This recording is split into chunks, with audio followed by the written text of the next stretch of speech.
আধার কার্ডের নাম্বার কারোর থেকে চাওয়া হয় না, কখনোই চাওয়া হয় না। আমরা অন্নপূর্ণা ভাণ্ডারে যাদের নাম নেই তাদের নাম আমরা এনলিস্ট করছি, এখন থেকে কাজ শুরু করে দিয়েছি।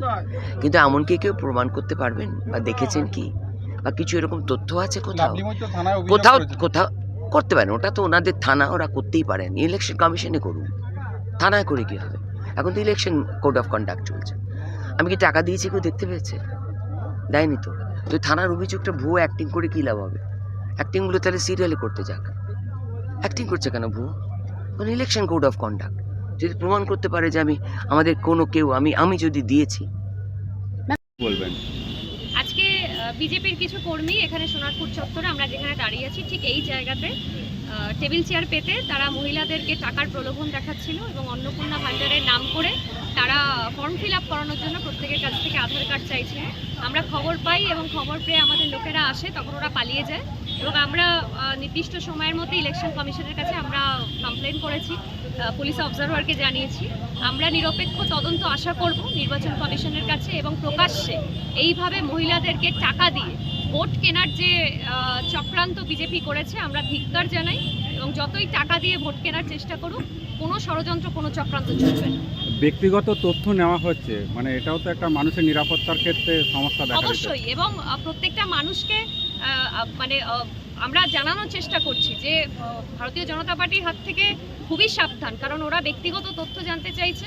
এবং আমরা দেখেছি ইতিমধ্যে যে ভিডিও ভাইরাল হয়েছে সেখানে বিহারে মহিলাদেরকে টাকা দিয়ে আবার টাকা রিটার্ন নেওয়া হয়েছে। তো বিজেপির চরিত্র, বিজেপির কালচার সবাই জানে, সেটা আরও বেশি করে মহিলাদের জানা উচিত যে মহিলাদেরকে ওরা কীভাবে ঠকায়।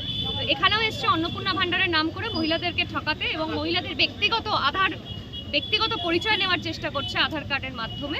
এটার আমরা নিন্দা করি এবং নির্বাচন কমিশনকে আমরা কমপ্লেন করেছি। আমরা নিরপেক্ষ তদন্ত আশা করি।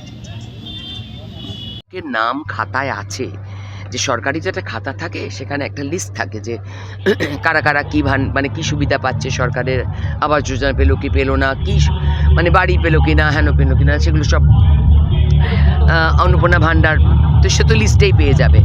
কিন্তু যেটা বেশি জরুরি সেটা হচ্ছে যে যাদের গরিব বলে এবং মানে টিএমসি করে না বলে এবং তার সঙ্গে হিন্দু বলে তাদের কোনো ভাতা আসে না।